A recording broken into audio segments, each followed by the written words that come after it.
Déjame presentarte aquí al equipo que está llegando, que es Héctor Loredo, que es ¿Cómo no? el director de recursos humanos del Grupo Alfa, y que es el presidente de la asociación. Así que no sé si nos escuchas, Héctor. Sí, ya los escucho. Muy buenos días, Jorge, Sergio. Hola, Héctor, buenos días. Muchas gracias. No, al contrario, Sergio, es un gusto verte nuevamente.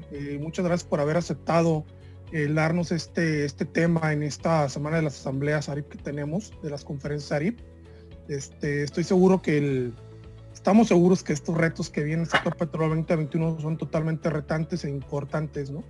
Sin duda, sin duda. Para nosotros es de gran valor el poder conocer qué es lo que viene, cómo está el escenario, cómo está la industria actualmente y qué es lo que se tiene proyectado para el siguiente año. Y pues qué mejor que tenerte a ti directamente aquí con nosotros para que nos puedas aportar toda esa información de gran valor. Pues no sé si lo vaya a aportar, Héctor, pero será un gusto, por supuesto, estar con ustedes hoy y poder platicar. Por supuesto que sí. Gracias a ustedes por la invitación. No, al contrario, muchas gracias. Muchas gracias a ti, Sergio. Jorge, esperamos unos minutos adicionales. Sí, claro. ¿Más gente? Sí, también déjame presentarte a Ana, que creo que no la hemos conocido en vivo. No está en tu oficina, no está como directora también de recursos humanos del grupo importante Naviero, y también es parte del equipo de la mesa directiva. Mucho gusto, Ana. No te escuchamos, Ana. Por ahí. Siempre pasa lo mismo. Mucho gusto, Sergio. ¿Cómo estás? Hola, Ana, ya te vemos. Bien, muchas gracias. Buenos días. Buenos días. Yo debo ofrecerles una disculpa porque se ve muy raro. Estoy en una terraza porque mis hijos están tomando clases allá abajo en el departamento. Entonces, pues no tuve más que venirme para acá y se ve un poco extraño, pero bueno, creo que lo importante será la plática y lo que se pueda ver en la pantalla, ¿no? La presentación. Mira, es parte de todo este proceso que estamos viviendo todos, entonces. La adaptación, Ana, la adaptación. Sí, totalmente. Hace rato totalmente. Con Jorge. Sí. Más casuales. Sí. Pues aquí estamos, con mucho gusto. Muy bien. Pues vamos a darles un minutito. Claro. Al equipo. Ana, tienes la semblanza de Sergio.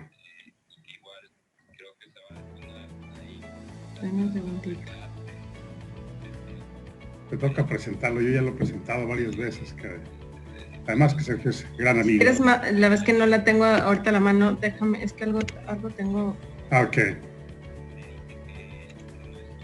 Está en el chat de líderes. Ok.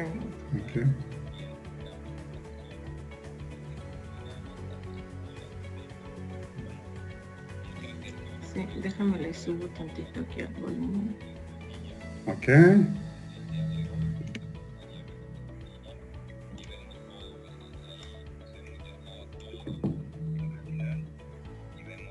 Listo.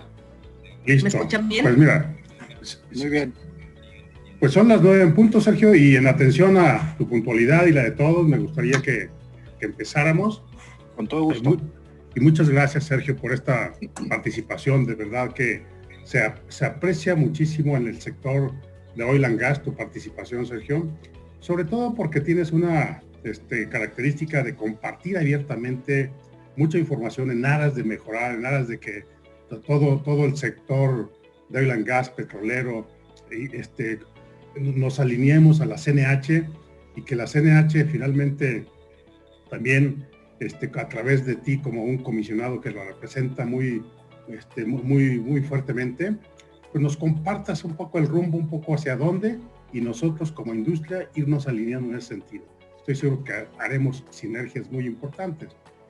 Y mira, hemos tenido realmente mucha interacción. Por ejemplo, mañana tenemos a Larry Rubin, que es el presidente de la comunidad estadounidense en México, con muchas posibilidades de ser, además de un gran diplomático, embajador en algún momento. pero tiene una influencia muy alta y así como él, tú, de verdad, capitalizamos mucho ese conocimiento. Te agradecemos muchísimo, Sergio, de veras, un agradecimiento en nombre de todos.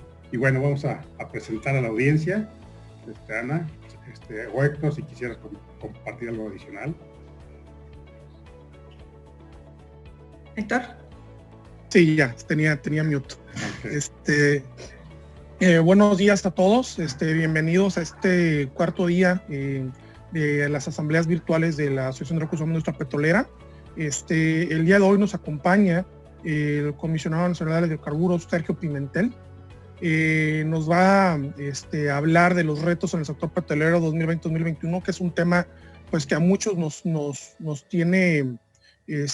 ha tenido inclusive con el Jesús en la boca, sobre todo cuando se vinieron también aquellos desplomes en los precios petroleros hasta llegar a montos negativos que no tenían precedente alguno en ese aspecto. Entonces, la contribución que nos va a hacer Sergio definitivamente va a ser de gran valor. Recordamos que las preguntas se pueden hacer directamente por el chat y al finalizar la presentación de Sergio, pues entonces estaremos contestando con una de las preguntas. Recordemos tener los micrófonos en mute, por favor, por aquellos ruidos que se puedan llegar a escuchar.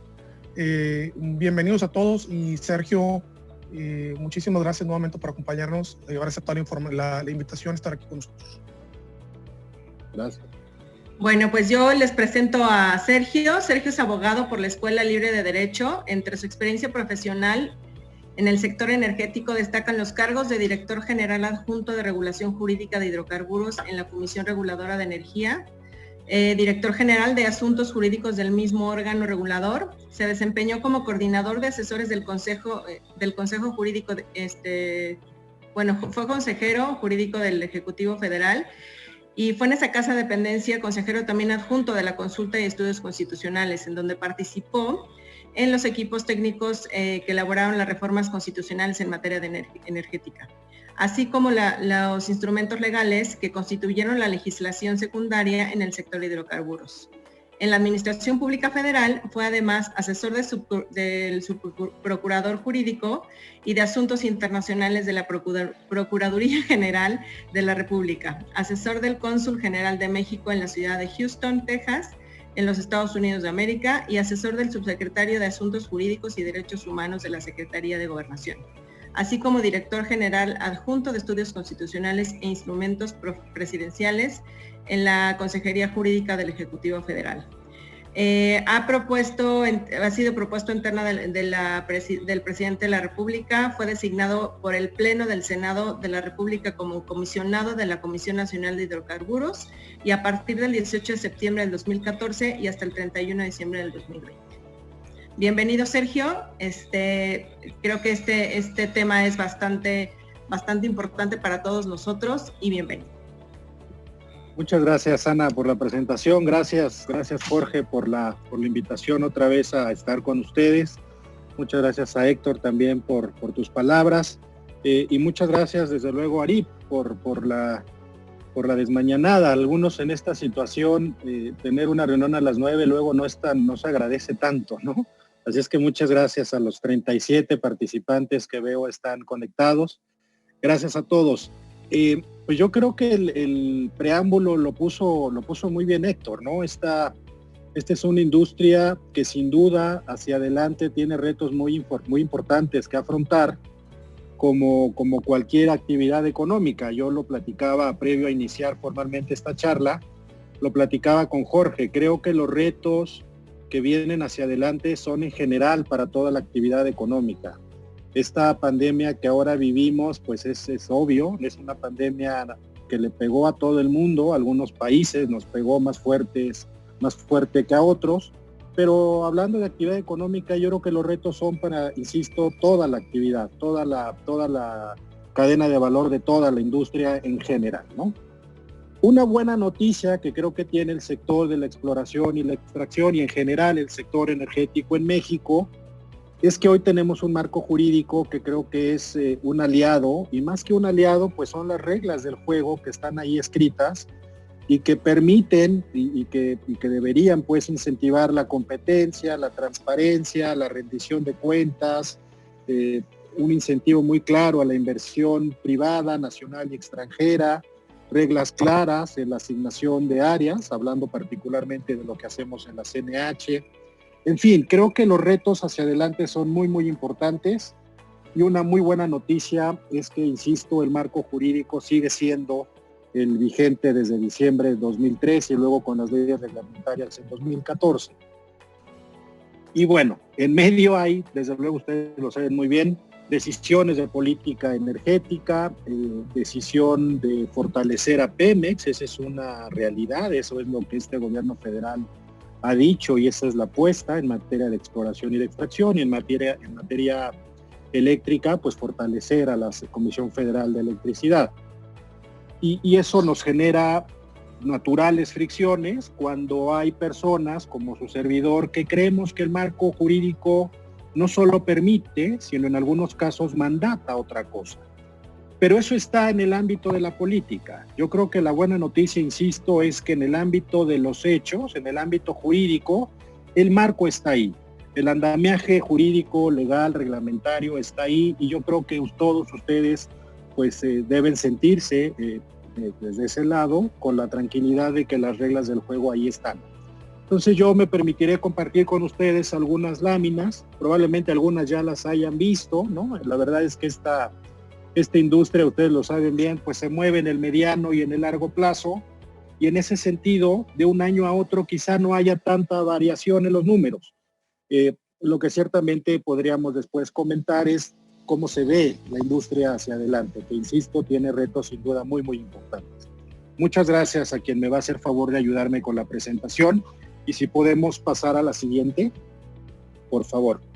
Bueno, esto es una lámina límite de responsabilidad. Lo que yo diga acá, pues es responsabilidad de su servidor, no es la posición institucional de la Comisión Nacional de Hidrocarburos, cosa que entiendo pues es perfectamente lógica y entendible. Adelante, por favor.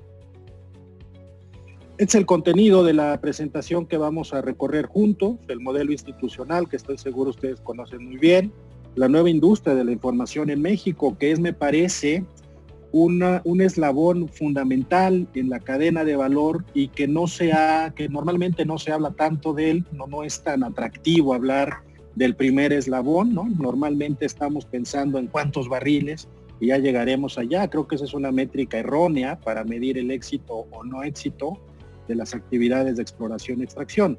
Este sí es un eslabón claro, este sí es una medida de éxito contundente a la que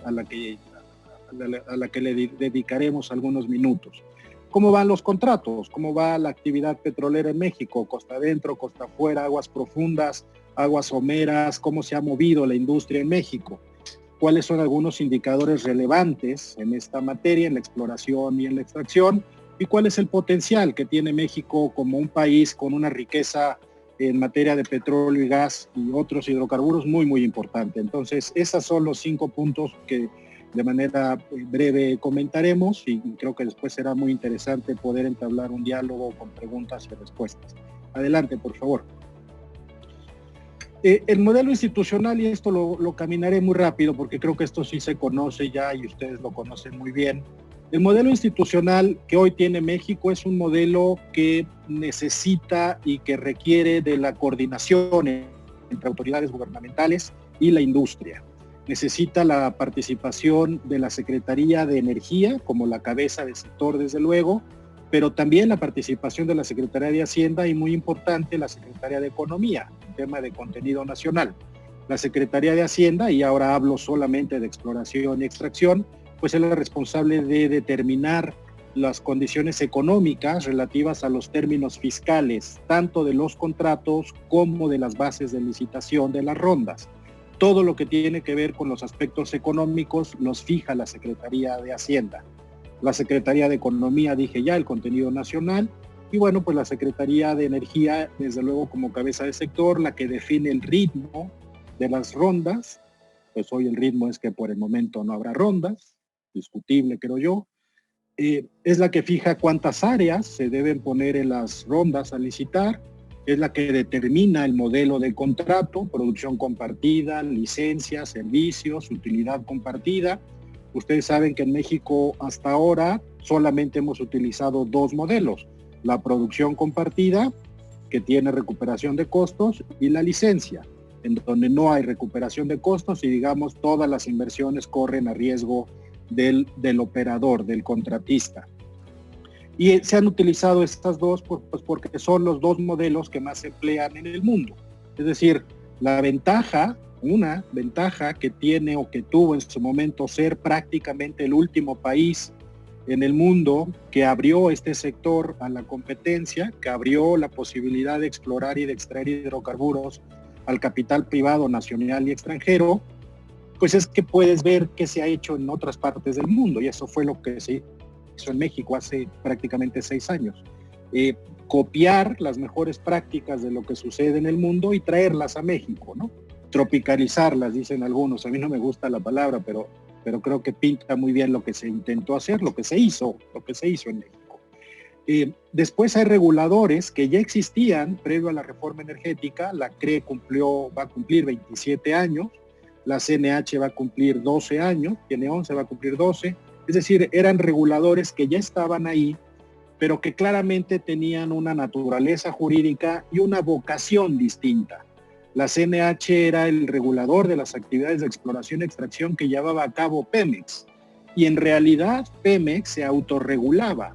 La CNH era un desconcentrado, igual que la CRE, de la Secretaría de Energía, con atribuciones acotadas porque había solamente un jugador en el país, ¿no? Se creó sí un nuevo regulador, la Agencia de Seguridad, Energía y Ambiente, que en realidad constitucionalmente tiene otro nombre, pero es un nombre kilométrico. La verdad no sé a quién se le ocurrió, pero es un nombre, ¿no? Enorme. Entonces, en su momento, el director ejecutivo Carlos de Régules y su equipo decidieron que Agencia de Seguridad, Energía y Ambiente era más pegajoso, y yo creo que tenía toda la razón. Hoy lo conocemos como ASEA, que es el regulador de toda la cadena de valor, desde que se explora hasta que se vende la gasolina en las estaciones de servicio, pasando obviamente por el transporte, por la refinación, por el almacenamiento, toda la cadena de valor en materia medioambiental y en materia de seguridad industrial es regulada por nueva agencia reguladora, la ASEA, que a diferencia de la CNH y la CRE, que hoy son dependencias, es decir, hoy comparten el estatus jurídico de una Secretaría de Estado y de la Consejería Jurídica. A diferencia de esta característica, la CEA nació como un desconcentrado de la Secretaría del Medio Ambiente. Dos gestores técnicos. Estas dos figuras son muy importantes. Si la intención del marco jurídico es crear mercados, es impulsar la creación de mercados a través de la competencia, cuando tienes un monopolio natural, pensando en ductos, pensando en las redes de transmisión y distribución en materia eléctrica, lo que requieres es un gestor independiente a los jugadores del mercado que sea el responsable del manejo justo de esos monopolios naturales. Evidentemente, ustedes lo tienen muy claro, no hace ningún sentido ni técnico ni económico que cada operador tienda su ducto de transporte. Pues no hace sentido. Lo que hace sentido económico, técnico y hasta práctico es que entre todos construyan una infraestructura, en este caso un ducto, que tenga la capacidad para darles el servicio a todos. Y por eso es un monopolio natural. Si uno de los jugadores es quien tiene la injerencia o la capacidad de influir directamente en quien maneja el ducto, pues evidentemente hay una condición que afecta gravemente a la competencia. Para evitar que eso suceda es que se crearon el Senagas y el Senace. Ambos también ya existían, pero estaba uno dentro de Pemex y otro dentro de la CFE. Lo que se hizo fue sacarlos de estas dos entonces entidades paraestatales, hoy lo sabemos, empresas productivas del Estado, y se genera un gestor técnico que es el responsable del adecuado manejo tanto de los ductos de gas como de las líneas de transmisión y distribución. Y ya apuntaba yo a CFE y a Pemex. El cambio toral, y si me preguntan a mí, el pendiente que quedó en esta reforma del 2013 fue en efecto el empujón final para Pemex y para CFE. no sé si final, pero digamos un empujón más hacia prácticas de gobierno corporativo, hacia la transparencia y en última instancia hacia separarlas del presupuesto federal.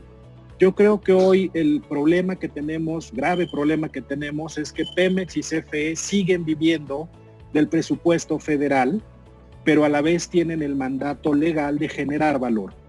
Como cualquier empresa, como las empresas que ustedes representan, estoy cierto que una empresa funciona en la medida en que genera valor. Genera muchas otras cosas, no quiero verme rentista, mercantilista. Sé que las empresas generan empleo, generan bienestar, generan muchas otras cosas. Pero si no generan valor, y generar valor es una manera, digamos, más elegante de decir generar dinero, generar ganancias, tener recursos. Si no generan valor, pues la empresa quiebra, la empresa cierra, la empresa, si no genera valor, no tiene futuro. Y ahí creo que hay una contradicción, quizás tenue, pero muy importante, entre ser una empresa del Estado con el mandato de generar valor y a la vez tener el soporte del presupuesto federal. Creo que ahí tenemos un pendiente como país y podríamos quizás platicarlo más adelante. Y todo este andamiaje jurídico que está en pantalla se coordina a través de un consejo coordinador del sector energético. Esa fue la figura que contempló la ley, pues para que no caminen todos en direcciones opuestas o en sentidos contrarios. La idea es que la Secretaría de Energía, como cabeza del sector, sea, digamos, quien coordine a todo este andamiaje institucional, que como ustedes ven es complejo, se dice muy fácil, se dice muy rápido, la participación de 4 secretarías de Estado, ahí en la pantalla falta la Secretaría del Medio Ambiente, recordemos que la CEA es la Secretaría del Medio Ambiente, 2 reguladores con autonomía técnica, operativa y de gestión, 2 gestores técnicos que dependen de la Secretaría de Energía, pero que tienen un mandato claro en su decreto de creación, y 2 empresas productivas del Estado. Como verán, esto se dice rápido, pero el esfuerzo de coordinación y las tareas en el día a día pues no suelen ser tan sencillas, ¿no? Adelante, por favor. La cadena de valor, exploración hasta importación y exportación. Como ustedes ven en la parte de abajo, la CEA, insisto, participa en la regulación de toda la cadena de valor. La CNH solo está al principio en la exploración y en la extracción. Una vez que el hidrocarburo es puesto en un ducto de transporte, eso le toca regularlo a la CRE. Y luego refinación, procesamiento, petroquímica, importación y exportación, eso le toca a CENER, y la venta al usuario final también es regulada por la CRE. Es decir, es una cadena de valor en la que intervienen distintas autoridades en distintos momentos, lo que, insisto, hace necesario que haya una coordinación en todo momento entre estas autoridades, pues para que las actividades puedan fluir en esta cadena y evitar atorones, evitar tropiezos. Esto evidentemente requiere que las dependencias tengan atribuciones claras, escritas en las leyes y en los reglamentos, y es un andamiaje institucional que yo no conozco en ningún otro país del mundo, aunque se tomaron las mejores prácticas, y déjenme decirlo, deliberadamente se pensó en un esquema así para no dotar a ninguna Secretaría de Estado o a ningún regulador de tal poder de decisión que pudiera haber actos indebidos de corrupción. Si la CNH es la que adjudica los contratos y fuera también la responsable de toda la cadena de valor hasta que el producto se vende o se exporta o lo que sea, pues evidentemente ahí habría una oportunidad, no estoy diciendo que sucedería, pero habría quizá condiciones más propicias para ello. Si interviene la Secretaría de Hacienda en las cuestiones fiscales y la Secretaría de Economía en el contenido nacional y la Secretaría de Energía en la definición del modelo y lo licita a otra dependencia en donde hay 7 comisionados, hoy somos 5, pero idealmente debe haber 7, se complican estas prácticas que desde luego ha arrastrado el país por muchos años y que son desde luego absolutamente reprobables, ¿no? Esa fue la razón de ser detrás de este diseño institucional. Adelante, por favor. El modelo dual, ustedes lo conocen bien, son asignaciones y son contratos. Lo que dice la Constitución es que las actividades de exploración y de extracción son áreas estratégicas de la nación, tienen esa preponderancia, tienen esa trascendencia. Y para llevarlas a cabo existen dos figuras, porque recordemos que los hidrocarburos en el subsuelo son propiedad de la nación y que con el propósito de que el Estado obtenga ingresos, y fíjense bien, aquí es muy importante poner el énfasis, con el propósito de que el Estado obtenga ingresos que contribuyan al desarrollo de largo plazo de la nación, es una manera en la que el constituyente, creo que con alguna elegancia, lo que dijo es, esto lo que nos tiene que dar es dinero. Hay dos formas de llevar a cabo las actividades de exploración y de extracción: asignaciones a petróleos mexicanos o contratos a petróleos mexicanos o a la empresa privada que gane el contrato, que gane la licitación en la que se adjudica un contrato. La regla general, dice la ley, son los contratos. No lo dice así, pero lo que sí dice expresamente la ley es que la Secretaría de Energía podrá asignar de manera excepcional a petróleos mexicanos áreas para llevar a cabo estas actividades. Hombre, si eso es lo excepcional, y lo excepcional es lo que se aparta de la regla común, según dice el diccionario, pues entonces la regla común son los contratos, que esa es la otra vía que definió la Constitución, la ley y el reglamento. Y esas son las dos formas que tenemos en México para llevar a cabo estas actividades. Las definiciones de asignaciones y contratos están en la pantalla. Desde luego la presentación, esa pues la pueden compartir. Yo me imagino que Jorge, Héctor, Ana, en fin, los colegas de la mesa directiva no tendrán ningún problema en hacérsela llegar. Adelante, por favor. Y con este modelo dual de asignaciones y contratos, la CNH tiene una actividad muy, muy relevante. Aquí hay en pantalla 5 actividades que son el corazón, que son la razón de ser de la CNH. Ya decía yo que es una dependencia del Ejecutivo Federal con autonomía técnica operativa de gestión, autosuficiencia presupuestaria, porque los derechos que le cobramos a los agentes regulados los podemos utilizar en un fideicomiso y eso sustenta la actividad de la CNH. Y luego, bueno, 7 comisionados, hoy somos 5, y estas 5 actividades que me parece resumen o contienen todas las atribuciones que por ley tiene la CNH. Primero, somos responsables de desarrollar la información y el conocimiento del subsuelo, del potencial petrolero y gasífero de México, y le vamos a entrar un poquito más adelante.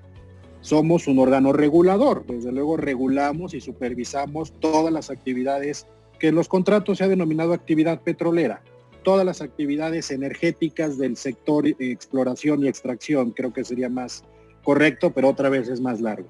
Somos la dependencia responsable de conducir los procesos licitatorios a través de los cuales se adjudican estos contratos.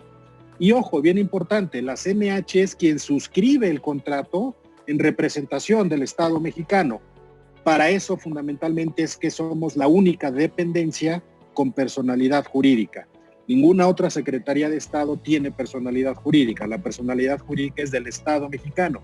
No obstante, la CNH, aunque es dependencia, tiene personalidad y es la CNH la que firma los contratos en representación, insisto, del Estado mexicano. También administramos técnicamente tanto los contratos como las asignaciones, es decir, lo que hace Pemex es administrado desde el punto de vista técnico por la CNH y lo que hacen los privados también somos nosotros los responsables de darle seguimiento, de administrar esos contratos. Y somos también asesores técnicos de la Secretaría de Energía. Tenemos esta función, digamos, de dar mejor consejo, ¿no? Como un órgano técnico, con autonomía técnica. La lógica detrás es que pues, la Secretaría de Energía es un ente eminentemente político, la CNH es un ente eminentemente técnico. Tiene que haber ahí una comparsa particular muy importante. Y bueno, desde el día 1, por estas, como ustedes verán, muy importantes atribuciones, desde el día 1 lo que se decidió en el órgano de gobierno es que nos íbamos a conducir con reglas y con principios de máxima transparencia y de rendición de cuentas.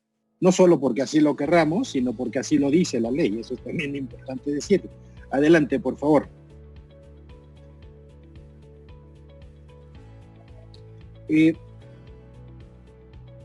Hablando de prácticas de transparencia, ahí hay un link, yo los invito a seguirlo. México fue evaluado por algunos organismos internacionales, en el NRGI, ahí está, el OCP, y bueno, los que están en azules son los elementos en donde México destacó en este análisis, en esta evaluación.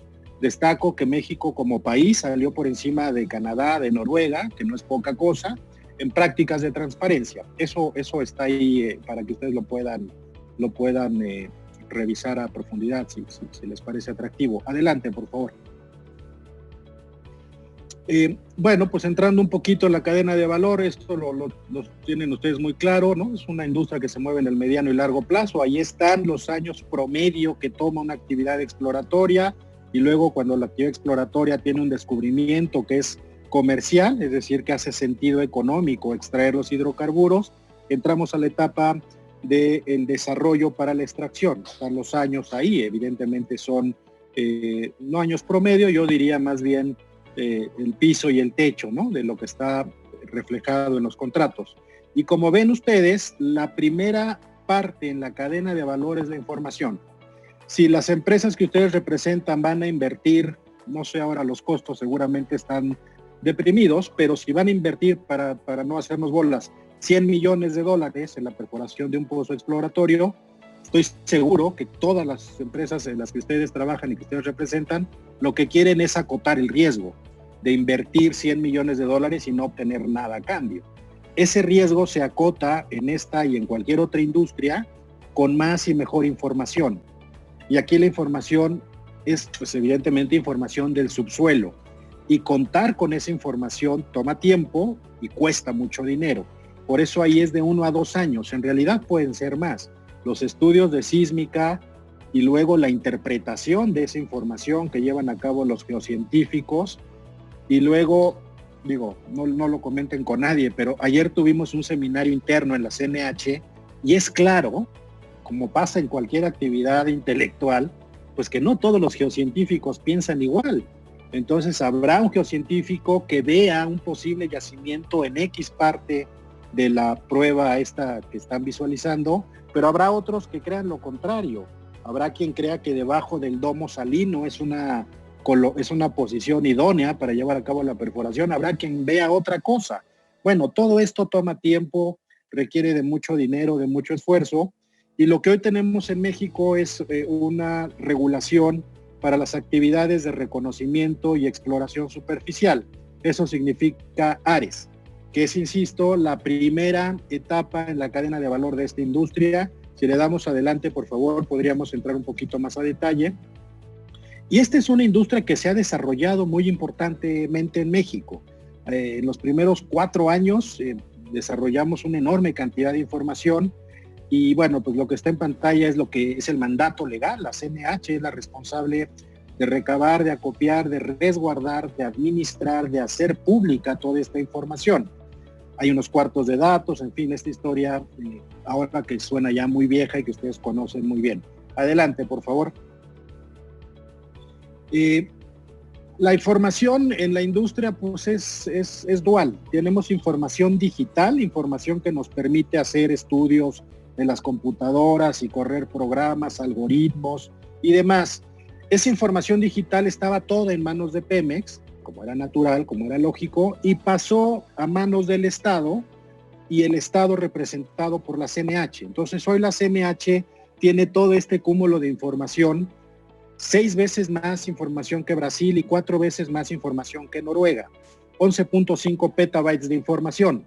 Yo la verdad no le sé a los petabytes, pero lo que me dicen es que es una barbaridad de información, es una locura. Y esta lámina yo la debía actualizar, pero la información la recibí ayer. Lo que llevamos ahora de actividad de ARES, de actividades de reconocimiento y exploración superficial, esta información que hoy tiene México, los 11.5 petabytes, prácticamente ya se duplicaron. Hay 10 petabytes adicionales de información. Recuerden que esta es la información histórica, la información que pasó de Pemex al Estado mexicano, información para hablar en números cerrados que tomó 80 años, ¿no? Generar como país a través de Pemex. Bueno, toda la información que se generó en números cerrados a través de 80 años, en prácticamente 5, se duplicó. O sea, yo sí llamo su atención a esta parte de la cadena de valor porque me parece que los datos son muy, muy impresionantes. Hoy no hay 11.5, hoy hay 21.5 petabytes de información. Y los años, bueno, pues quedan claros, ¿no? Y además de la información digital, pues está la información del subsuelo mismo, los núcleos de roca, los recortes, las láminas finas, lo que los geocientíficos pueden ver, tocar y oler. Y eso pues está en las litotecas nacionales, que también tienen desde luego creación constitucional, están previstas en el marco jurídico, 9 millones de muestras físicas, es decir, es una riqueza de roca impresionante, muy, muy rica. Una está en Yucatán, en Mérida, en el Parque Científico Tecnológico de Yucatán. La otra está más cerca, está en Pachuca, en el estado de Hidalgo. La de Hidalgo es más grande. Yo no quiero herir susceptibilidades, la de Mérida es más bonita, la verdad. Pues bueno, porque Mérida es un paraíso, honestamente, ¿no? No es que Pachuca no lo sea, pero bueno, en fin, son gustos al final del día. Lo importante no es eso, lo importante es que tanto información digital como información física, núcleos de roca, hoy en México se tienen a la disposición de cualquier interesado. Les platico muy rápido para no excederme en el tiempo. Hay gente en la Comisión Nacional de Hidrocarburos que hizo su maestría, ingenieros petroleros, que hicieron su maestría en yacimientos del Mar del Norte, porque no tenían la información asequible, no podían tener acceso a la información de Kumalop-Sab o de lo que ustedes me digan, ¿no? De la cuenca petrolera que ustedes me digan en México. Nuestros estudiantes no tenían acceso a esa información. Era más fácil estudiar un yacimiento en el Mar del Norte y sobre eso hacer su tesis que hacer la tesis de algún yacimiento en México. Bueno, eso hoy afortunadamente ya no sucede. Tenemos más de 20 convenios suscritos con universidades. Hoy los estudiantes pueden ir a la sede de Pachuca o de Mérida y tocar y oler y estudiar in situ un núcleo de roca de un yacimiento de hace 80 años, ¿no? Eso creo que es muy importante, justo para los retos, justo para lo que viene, justo para alimentar a los jóvenes que están interesados en esta industria y que puedan desarrollar en México pues todo su potencial de conocimientos, ¿no? Adelante, por favor.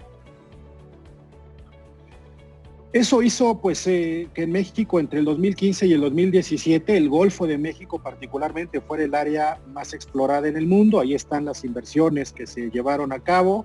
3 veces la información en sísmica 2D, la información que históricamente teníamos en México, en estos 5 años, menos, en 4 años, se recabó 3 veces ese acervo y información 3D WAS, es decir, la que es más potente, la que requiere mayor tecnología y es más cara, pues se cuadruplicó esa información. Por eso digo que esta sí es una muestra clara de que la reforma y el marco jurídico hoy vigente rindió frutos en donde debía rendir frutos. No iba la reforma energética a rendir frutos en mayor producción de petróleo.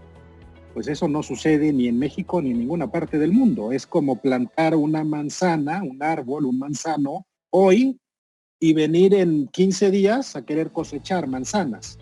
Eso no sucede, ¿no? Lo que sí sucedió es que se incentivó la toma de información.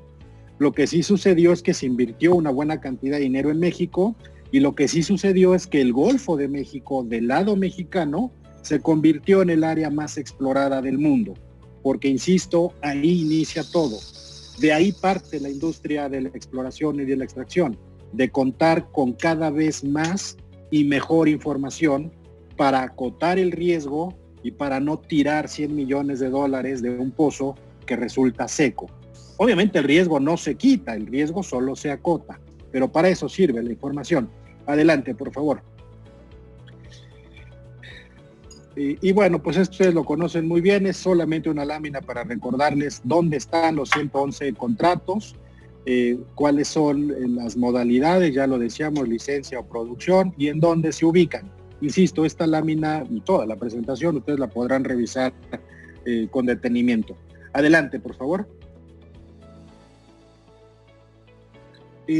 Esta también es una lámina muy, muy conocida, pero solamente otra vez para llamar a su atención y que no perdamos el foco de los tiempos que toma la industria.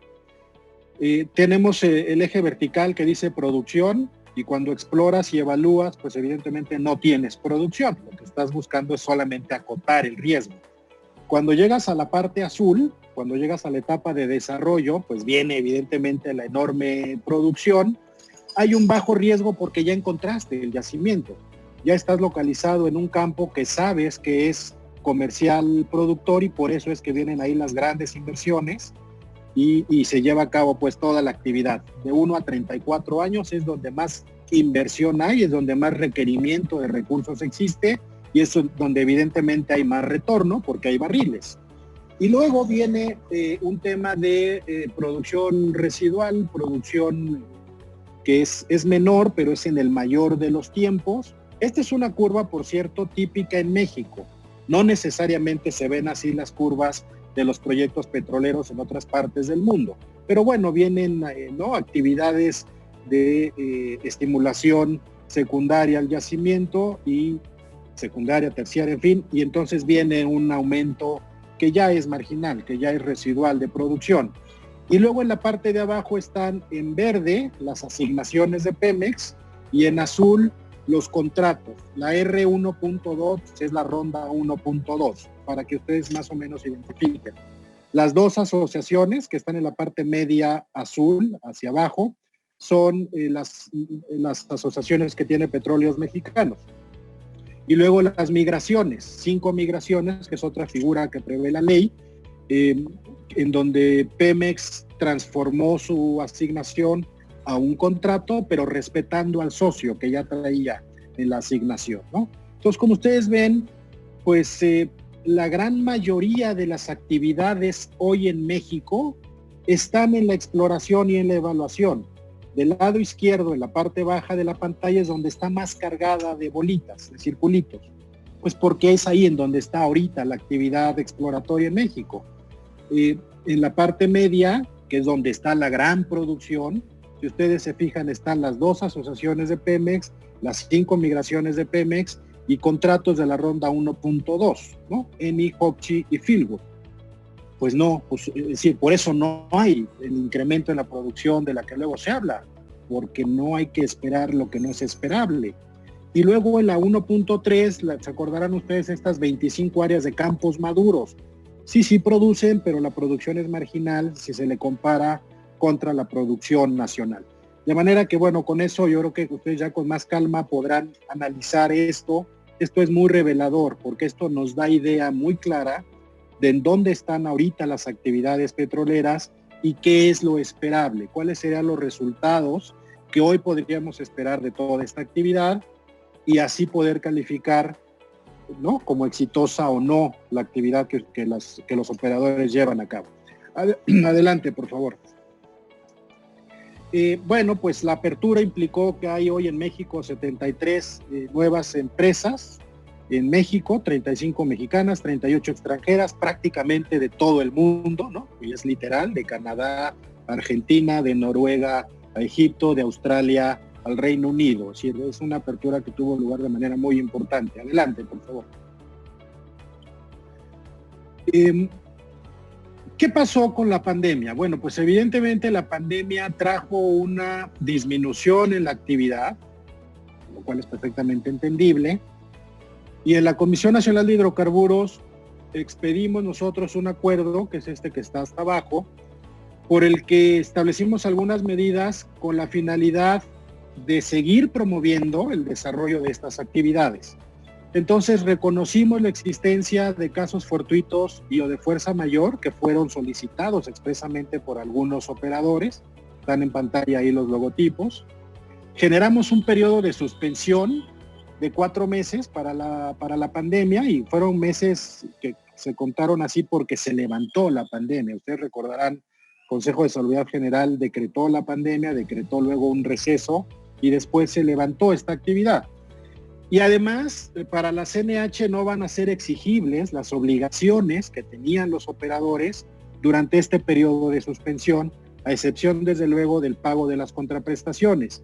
Y ojo, no porque nosotros no querramos que los operadores no paguen. Es que esa es una atribución de la Secretaría de Energía, del Fondo Mexicano del Petróleo. Es decir, la CNH solamente puede hacer hasta cierto límite, ¿no? Yo recibí algunos comentarios muy positivos y debo decirlo, también recibí algunas críticas, ¿no? Pues ese acuerdo es muy poco tiempo, ese acuerdo en realidad no les ayuda, no ayuda a la industria. Lo único que yo puedo decir acá, que creo que sí sería validado por mis colegas comisionados, es que lo hicimos desde luego con la intención primero de reconocer una situación que afectaba a toda la industria y segundo, con el propósito de brindar herramientas pues para que los operadores pudieran salir adelante. Insuficientes quizás, hay otras medidas, pero eso fue lo que se tuvo en la mente cuando se expidió este acuerdo, ¿no? Adelante, por favor.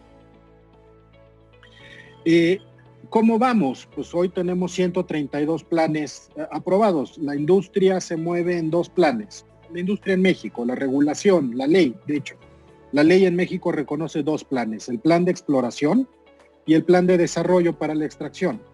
Dentro de estos planes hay programas. Entonces hay un programa de evaluación, que la evaluación tiene lugar cuando se tiene un descubrimiento. Lo que hay que hacer con ese descubrimiento es delimitarlo, ver cuánto mide exactamente, y para eso se hace un programa de evaluación, para saber cuánto mide el yacimiento, saber si es comercialmente aprovechable o no. Si lo es, se pasa al siguiente plan, al plan de desarrollo para la extracción. Y aquí también hay algunos programas, los programas de transición para aquellos contratos que ya venían produciendo. Hombre, tienes que darles un espacio de tiempo para que ellos puedan hacer la transición entre el operador anterior, que era Petróleos Mexicanos, y las actividades de desarrollo que quiere hacer el nuevo contratista. Bueno, pues ahí están los números. Ha sido una actividad muy importante. La industria, yo diría, tuvo un bajón. Yo diría también va a tener un bajón los próximos... No quiero dar un número y que luego digan, Sergio dijo. Pero yo creo que es natural, yo creo que es perfectamente lógico que en los próximos 2 o 3 años la industria se encuentre deprimida. Los planes ahí están, las inversiones por más de 40 mil millones de dólares ya están aprobadas, que creo yo que van a bajar esos ritmos de inversión, que no va a haber la misma actividad física, pero los compromisos mínimos de trabajo se tendrán que cumplir.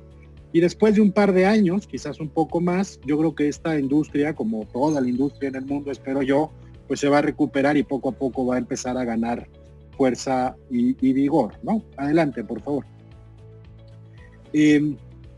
Bueno, pues lo que les decía yo, más de 40 mil millones de inversión ya aprobada, más de 5 mil millones de inversión ya ejecutada. Ahí están en la parte de la esquina inferior derecha, están donde se ha invertido más, evidentemente las aguas someras, que es una cuenca aprobada en la que Pemex ha sido, en materia de extracción, pues ha sido un campeón del mundo en aguas someras, ¿no? Aguas profundas, con una inversión mucho más acotada, y en tierra, ¿no? Que tierra también va caminando, yo creo que de manera favorable. Adelante, por favor. Un poquito de historia. El primer descubrimiento como consecuencia de esta apertura y la reevaluación de las reservas en los contratos petroleros. Déjenme ver si puedo quitar eso porque, bueno, en fin.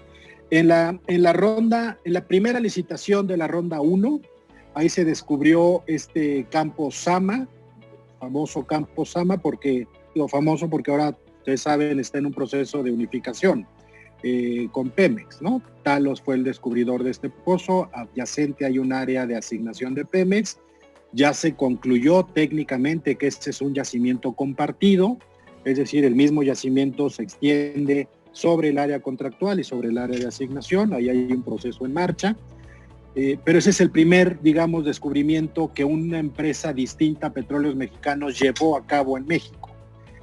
Y esa es la parte que ustedes ven abajo. Sí, abajo está, no, perdónenme, estas son reevaluaciones, perdónenme ustedes, es la primera viñeta, R1.1, ahí está Zama. Y luego, en la segunda licitación de la ronda 1, hubo una reevaluación de reservas. Esto también es positivo.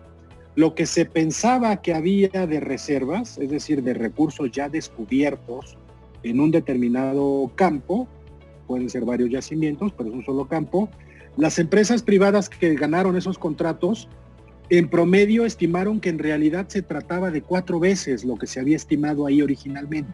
Y entonces sí, en la gráfica de abajo están las empresas y las diferencias en reservas 2P, ¿no? Importante decir que estos campos llevaban, y es la parte baja de la lámina, llevaban en promedio 6 años ya descubiertos, pero sin un plan de evaluación, programa debería decir, de evaluación. Recuerden que el programa de evaluación es para delimitar cuánto mide en realidad ese yacimiento, y desde luego tampoco tenían un plan de desarrollo para la extracción. Es decir, eran áreas que aunque ya se sabía que contenían hidrocarburos, pues por muchas razones se encontraban sin actividad física desarrollándose, ¿no? Adelante, este es un recordatorio de lo que pasó entonces. ¿Qué viene hacia adelante? O más bien, ¿cuáles son los indicadores, ¿no? ¿Cómo vemos o cómo se ha comportado el tema de la producción de petróleo? Bueno, pues no sé cómo se ve en sus pantallas, yo lo veo como café marrón, ¿no? La parte baja de las gráficas, de las barras, esas son migraciones y asociaciones, es decir, es lo que ya traía Pemex. Y luego en la parte azulita, en la parte superior de las láminas, de las gráficas, de las barras, son las rondas. Hoy andamos del orden de 128,000 barriles, que representan prácticamente el 8% de la producción nacional. Obviamente, el gran productor nacional de petróleo y gas en este país sigue siendo Pemex, desde luego. Es quien más áreas tiene, y es además quien aprovechó en su momento estas herramientas para asociarse con terceros o para migrar sus asociaciones. Y fue también, por cierto, esto luego no se suele saber, es también Pemex la empresa que más contratos ganó en las rondas. O sea, la apertura, yo dije, son asignaciones a Pemex o contratos a Pemex o a terceros. Bueno, en efecto, Pemex es la empresa que más contratos ganó cuando se licitaban estas cosas. El 20% de los contratos licitados los ganó Pemex. Entonces hay ahí una gráfica que ustedes podrán revisar a cuidado. Yo lo que digo es, evidentemente es Pemex hoy el mayor productor nacional. Los contratos pianito. Recordemos aquella gráfica donde está la curva típica de producción en México. Los contratos están en la primera parte, están todavía explorando y evaluando. Hay algunos que están produciendo, que son los que le incrementan este número de 128,000 barriles, y hay otros también que están ya en la producción marginal. También producen, pero ciertamente producen menos, ¿no? Adelante, por favor.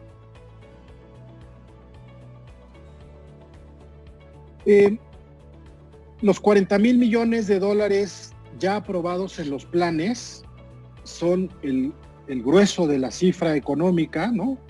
Los 5,000 millones, recordarán ustedes, es lo que ya se invirtió y está aquí en marrón o en rojo, 5,646 millones como actividades de contratos que ya se ejercieron. Los 40,000 es lo que está aprobado por ejercerse. La parte primera en el eslabón, la información del Centro Nacional de Información de Hidrocarburos y de las actividades de reconocimiento y exploración superficial, implican 4,500 millones de dólares. Los pagos que se hicieron al Fondo Mexicano del Petróleo, 2,600 millones de dólares. Abajo hay algunas leyendas para que ustedes tengan más claridad en esto. Los pagos al fondo, pues es prácticamente la renta petrolera. Los contratistas apuestan, y así ganan la licitación, apuestan un porcentaje para que ese porcentaje se vaya al Estado. Porque recordemos que la Constitución dice que estas actividades deben servir para que la nación se haga de recursos que contribuyan a su desarrollo de largo plazo. ¿Esto cómo se aterrizó en la legislación? Se aterrizó mediante la creación del Fondo Mexicano del Petróleo, que es un fideicomiso que administra el Banco de México, que es un órgano constitucional autónomo, y entonces esos recursos que son la renta petrolera se depositan para el desarrollo de largo plazo de México en un fideicomiso que no depende del gobierno. Está en el Banco de México y ahí se han depositado hasta ahora 2,600 millones de dólares. Y las transferencias a Pemex, 1,671 millones de dólares, que no es otra cosa que el reconocimiento que en su momento hicieron las empresas que se asociaron con Pemex por toda la actividad que Pemex había hecho antes. Eso significaron 1.671 millones de dólares. Acuérdense ustedes que Pemex tiene en el norte, frente a las costas de Tamaulipas, el farm out o asociación estratégica con Trion, el campo Trion, con la empresa de origen australiano BHP Billiton, y tiene dos farm outs más en tierra, Cárdenas Mora y Ogarrio. Uno de ellos con la empresa de origen alemán de Adoche, otro con la empresa de origen egipcio Cheiron Holdings. Estas tres asociaciones significaron 1.671 millones de dólares, digamos, cash, ¿no? Dinero fresco que las empresas que se asociaron con Pemex entregaron a sus socios, ¿no? Eso es grosso modo lo que ha significado de inversiones ya ejecutadas, 14,000 millones de dólares, y creo por eso que hacia adelante, si bien con retos, si bien con esfuerzos que estoy seguro harán todas las empresas, pues por mejorar sus, no quiero decir gastos, sino por priorizar sus inversiones, por revisar su portafolio de proyectos y diversificar. Creo que habrá, insisto, ahí un reto importante que significará en los hechos una disminución en la inversión, pues lo que está puesto en la mesa son más de 40,000 millones de dólares con un marco jurídico que tiene, creo yo, reglas claras. Ojo, luego me dicen, no, es que Sergio, como él participó en la reforma, la defiende y quiere destruir a Pemex. Nada más alejado de la realidad. Pemex es quien más contratos ganó en las licitaciones. Pemex es quien más áreas tiene hoy por hoy en el país. Lo que yo siempre, bueno, no siempre, lo que yo he dicho en algunas sesiones es que pedirle a Pemex que lo haga todo y que todo lo haga solo, pues hombre, no solo va a contracorriente de lo que pasa en esta industria en el mundo, sino también me parece es asumir que el presupuesto federal es infinito. Pregúntenle ustedes a los tesoreros responsables de los dineros de sus empresas. Yo creo que cualquiera quisiera tener un presupuesto infinito, pero ni siquiera el presupuesto federal de México lo es. Ese es lo único que yo he apuntado. Yo creo que Pemex debería hacer mayor uso de estas herramientas, asociarse con terceros vía un farm out, participar en las rondas, desde luego si es que las hubiera, porque eso le permite, como las empresas que ustedes representan, le permitiría diversificar su portafolio, poner énfasis en donde más rentabilidad existe y no producir por producir, ¿no? Pero bueno, en fin, me estoy yendo de la idea. Estas son las inversiones. Adelante, por favor. Estamos ya por terminar en el tiempo. Adelante. Bueno, en el tiempo y en la presentación, en la exposición. Esta es una lámina que a mí me gusta, pero a la vez me preocupa mucho. Fíjense ustedes, Petróleos Mexicanos tiene el 78% de las reservas 3P de hidrocarburos en México y tiene el 20% de los recursos prospectivos nacionales. Es decir, cuando se abrió el sector a la competencia, la ronda 0, ¿no? Bueno, cuando se abrió fue la ronda 1. Previo a la ronda 1 hubo la ronda 0 y en la ronda 0 se le asignaron a Pemex, yo me gusta decirlo en números cerrados porque es más fácil de memorizar, el 80% de las reservas y el 20% de los recursos prospectivos. Reservas, ya sabemos, son los recursos, el hidrocarburo que ya se descubrió, que ya se sabe que está ahí. Los recursos prospectivos, por otro lado, son hidrocarburos cuya existencia se infiere por estos estudios de reconocimiento y exploración superficial, por los cubos sísmicos, estudios de magnetométricos, en fin. Se infiere que hay hidrocarburo, pero todavía no se descubre. Esos son recursos prospectivos. ¿Qué falta para reclasificar de recurso prospectivo a reserva? Falta invertirle a un pozo exploratorio que descubra y que luego se delimite el área, programa de evaluación, que se concluya que es comercialmente extraíble ese hidrocarburo, pasamos a la siguiente etapa, plan de desarrollo para la extracción. Esa es la diferencia básica entre recurso prospectivo y reserva. 80 de reservas, 20 de prospectivos tiene hoy Pemex. Ahora, se lanza la ronda 1, se agota la ronda 1 con 4 licitaciones, se lanza la ronda 2, se agota la ronda 2 con 4 licitaciones, y estaba, cuando viene el cambio de administración del gobierno federal, estaba en curso la ronda 3. Y a partir de la ronda 3, pues, se concluyó la primera licitación de la ronda 3, pero luego la ronda 2 y 3 de la ronda 3 se cancelaron, se suspendieron, se acabaron, ¿no? Se dijo pues que por el momento no habría más rondas. ¿Qué se colocó, déjeme decirlo así, en estas licitaciones?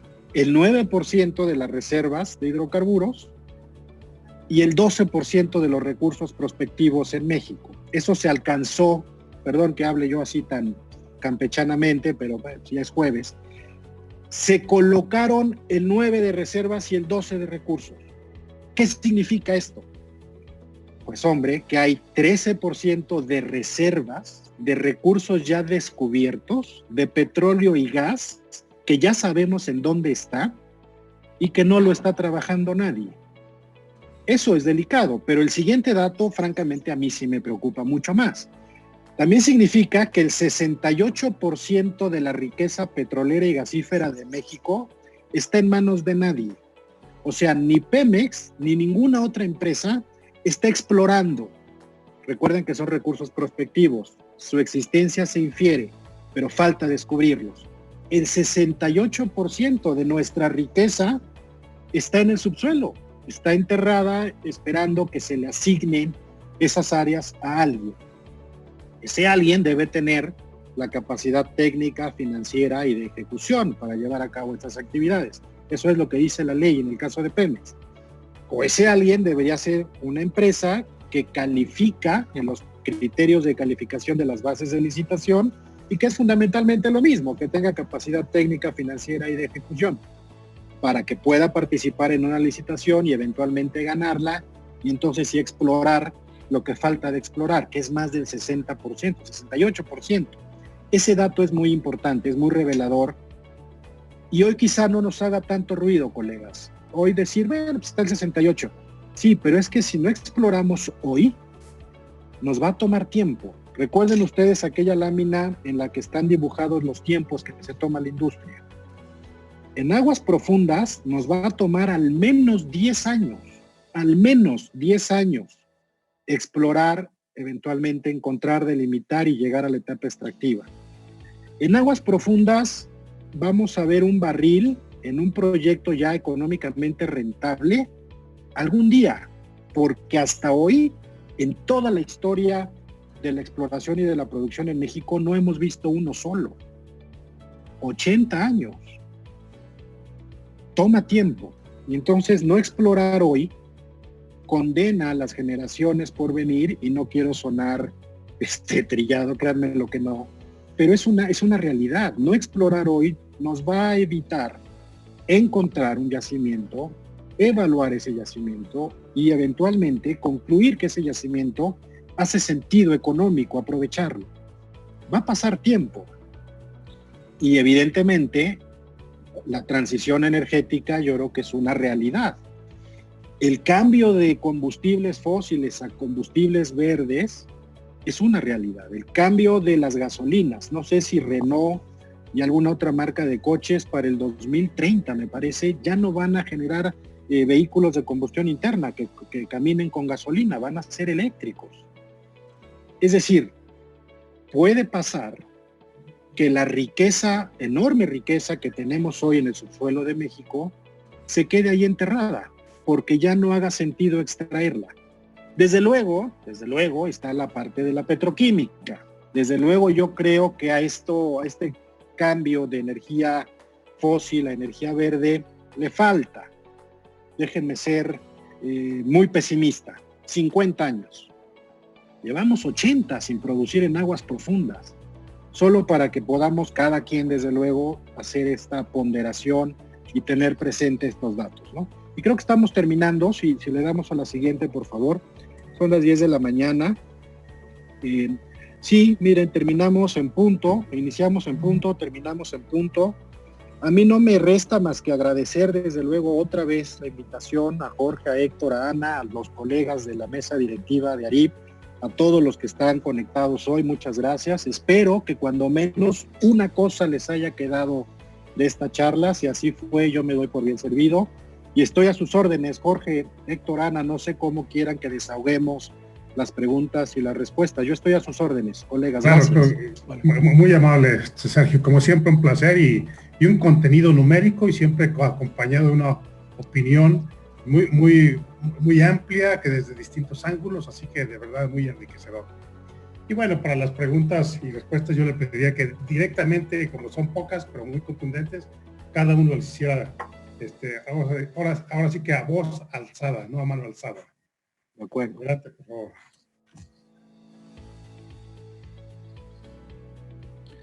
Buenos días, Rodolfo Alejandre por acá, muy interesante. Sergio, muchas gracias por toda la información. Yo hice 2 preguntas en el chat, voy a leer la primera y daré tiempo para que se den las otras y si alcanza, bueno, la segunda, para no acaparar. La primera pregunta que hice fue, de las 2 empresas productivas del Estado, ¿cuál está más comprometida con las energías limpias, Pemex o la CFE? ¿Y qué futuro tiene la generación de estas energías en la estrategia gubernamental actual? Lo acabas de mencionar, el tema de energías limpias, pero bueno, reforzar un poco la estrategia del gobierno actual en ese sentido. Gracias. Muchas gracias, Rodolfo, muchas gracias. Bueno, yo creo que por la materia misma, creo que CFE es una empresa con una vocación mucho más clara hacia las energías verdes. Creo que CFE estaba, de hecho, en un camino a transformarse en una empresa de energía como tal, no una empresa de energía eléctrica. No sé si me explico.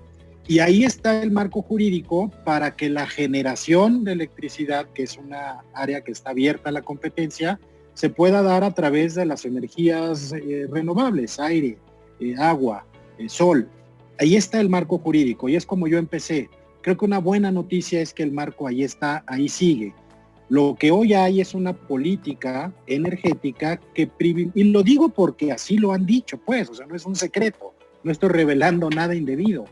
La política energética es fortalecer a Pemex y a la CFE. Y creo que la CFE, insisto, es la empresa del Estado con más vocación, eso se dedica, hacia la generación.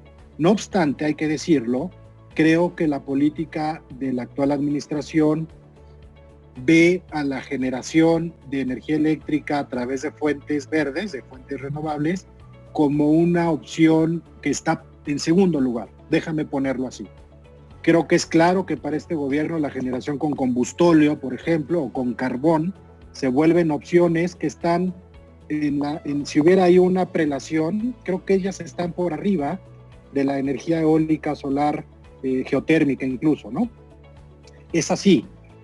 En materia de Pemex, pues yo creo que la vocación de Pemex es distinta. Yo creo que la vocación no está tan clara como en materia de CFE, ¿no? Y desgraciadamente creo que la prelación, hoy por hoy, las energías verdes están por debajo de la generación con combustibles fósiles. Rodolfo, no sé si atiende a tu pregunta.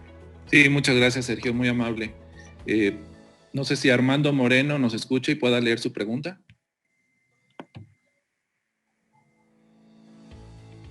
A ver, les propongo algo, ya me metí al chat. Bueno. Yo por aquí, Alejandra Gaspar, voy a cambiar mi pregunta, porque ya lo comentaste al final. Pemex tiene que buscar, ¿no? Hoy está mucho de polémica ahorita de que tiene contratos asignados, pero que no cuenta con los para poder explorar. ¿Crees que sí hay esa apertura de parte de Pemex? ¿Cómo ves el panorama ahorita con respecto a la economía y al gobierno? Sí. Bueno, a ver, hace poco la Secretaría de Energía entregó a Petróleos Mexicanos 3 asignaciones. 3 asignaciones en la cuenca de Tampico-Misantla para explorar. Yo voté en contra junto con la doctora Alma América, no porque yo no quiera que Pemex explore. Por supuesto que no, Pemex y cualquier otra empresa privada que tenga el derecho, que gane el derecho, debe explorar, nos urge explorar. Vimos el dato, 68% de los recursos prospectivos están ahí enterrados.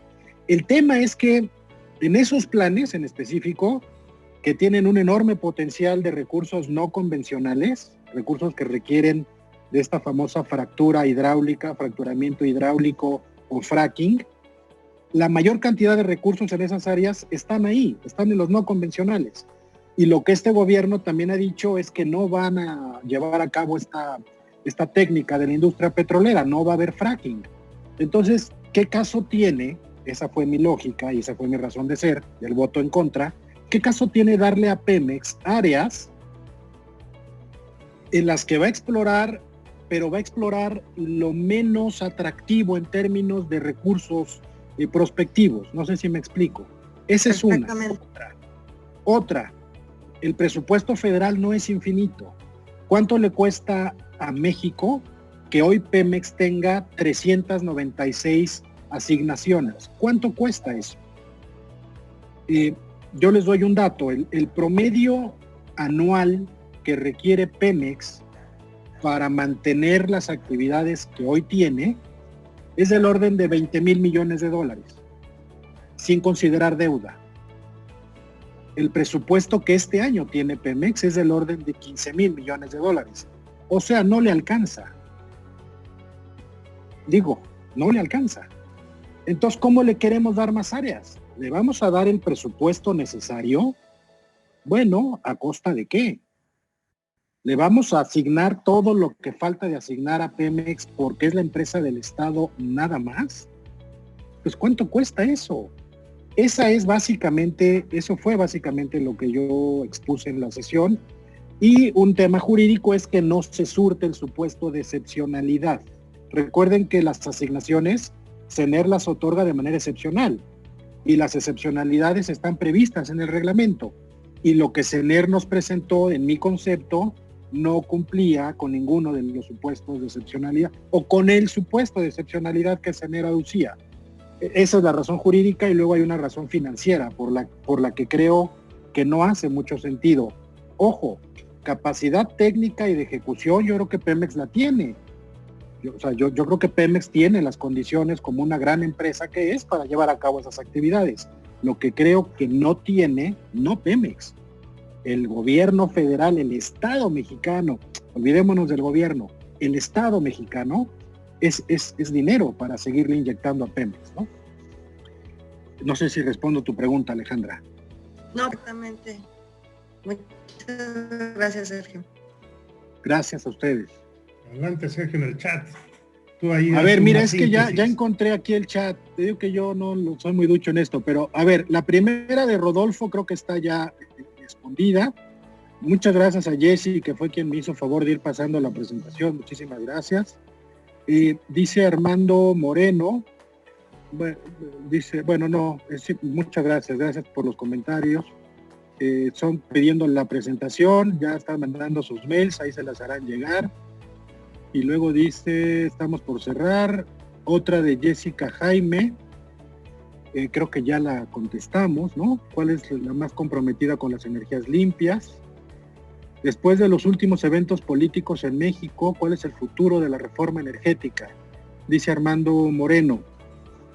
Pues la reforma energética ahí está. ¿Cuál es el futuro? Pues la verdad es que yo creo que echarla para atrás, ¿no? Que es lo que en algunos medios y en algunas redes sociales y demás se ha dicho, implicaría un esfuerzo legislativo muy importante.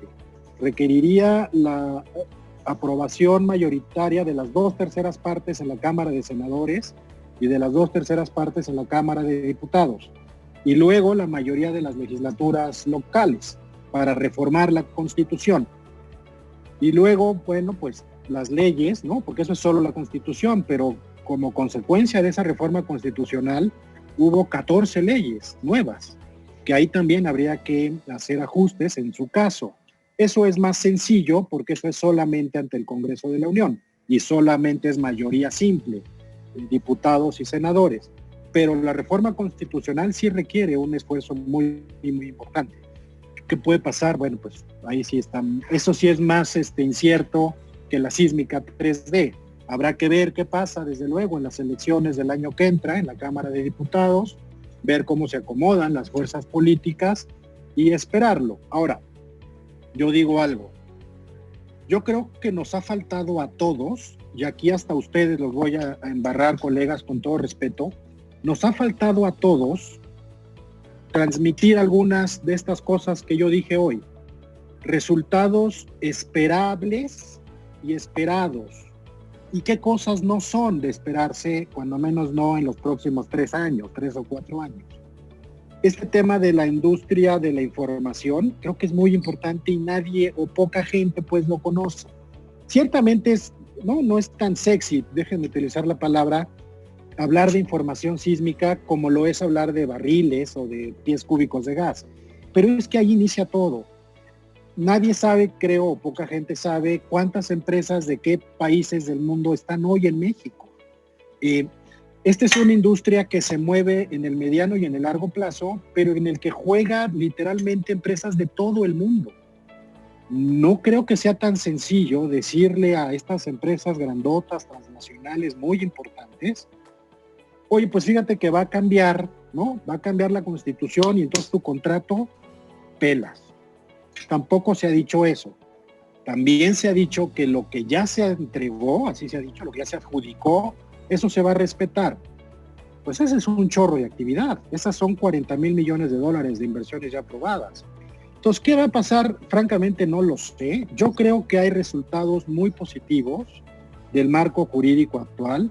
Y termino diciendo, la reforma energética como reforma, como marco jurídico, ya es vieja. Es una reforma del 2013. Lo que está en camino es la implementación de ese marco. Y mientras este marco no se mueva, a todos nos toca, desde donde estemos, impulsar su aplicación. Eso es, desde luego, lo que yo creo. Así es que no veo, digamos, no lo sé, pero no veo ni fácil ni pronto que se pueda comprometer el futuro de la reforma energética. Por el contrario, creo que a todos nos toca, a través de información pura y dura, a través de datos que son verificables, hablar de lo que ha pasado, de lo bueno y de lo malo, porque evidentemente también hay cosas que son perfectibles, ¿no? Bueno, seguimos, espero haber respondido a Armando Moreno, y si no, pues estoy a la orden, dice aquí Sergio Torres, en relación a los proyectos relacionados con la extracción de gas natural en Burgos, ¿han quedado en espera? ¿Se tiene contemplado un reinicio en los próximos años? Pues de alguna suerte lo tocamos, ¿no? Los no convencionales, por lo pronto entiendo lo que se ha dicho por parte del gobierno, es que no va a haber ni exploración ni extracción, desde luego, ¿no? Y bueno, desde luego el gas natural es un tema fundamental de seguridad energética. Lo que este país necesita es gas natural, que es la sangre que corre por la planta productiva nacional. Entonces yo creo que hay proyectos gasíferos importantes, pero creo que en los no convencionales por el momento no habrá, podrá haber quizás asignaciones, pero no irán a lo no convencional, y claramente rondas para adjudicar un contrato, es así desde luego que no. Rodolfo Alejandre dice, ¿cuál consideras el mayor caso de éxito de las asignaciones que se hicieron y que pudiera promocionarse a nivel público para que se muestre el valor que la reforma energética ha tenido? ¿Qué debería hacerse para que la opinión pública en general entienda la importancia que la reforma energética tuvo y que evite que pueda haber una reversa por parte del gobierno actual? Bueno, gracias por la pregunta, Rodolfo. Creo que de alguna suerte esto ya lo hemos estado comentando, ¿no? El número de empresas, el número de inversiones aprobadas y ya ejercidas, el número de petabytes que hoy cuenta, con el que cuenta México en el Centro Nacional de Información de Hidrocarburos, los 9 millones de muestras físicas que están ya en la litoteca. Y creo que esos son datos, información que se conoce poco. Ahora, ¿cuál es el mayor caso de éxito de las asignaciones que se hicieron y que pudieran promocionarse? No sé si por asignaciones, en realidad quisiste decir, Rodolfo, adjudicaciones de contratos. Y ahí creo que pues de manera muy rápida vimos el primer descubrimiento, Zama. Zama fue en el 2017 el 5º mayor descubrimiento en volumen del mundo. Así de importante es Zama. Ese creo que es un caso de éxito que sin duda se puede y se debe comentar, ¿no? Está hoy en un proceso de unificación claramente con Pemex, pero como descubrimiento pues fue el 5º más importante a nivel mundial en el 2017. Y luego, pues yo diría, hoy en México hay participación, pues prácticamente de todas las majors, es decir, Por major entiendo una empresa que está presente a lo largo de toda la cadena de valor, desde la exploración hasta la venta en las estaciones de servicio, en las gasolineras. Entonces, pues seguramente ustedes ya tienen en mente varias marcas. Todas esas están hoy en México. ¿Yo a qué lo atribuyo? Yo lo atribuyo a que las reglas estaban claras, ¿no? O sea, se va a abrir, va a ser transparente. Les comento una anécdota. No es anécdota, es una historia que probablemente ustedes conozcan. Cuando se hizo el farm out de Trión entre Pemex y algún socio, el contrato lo ganó BHP Billiton. Estamos hablando, colegas, de un contrato de 11,000 millones de dólares. 11,000 millones de dólares. El contrato lo ganó BHP y se lo ganó por menos de 20 millones de dólares a la empresa británica British Petroleum. Menos de 20 millones de dólares de un proyecto de 11,000 millones de dólares. Y no hubo queja. O sea, BP lo único que hizo, y era público, estábamos en un salón, pues lo único que hizo fue rascarse la cabeza.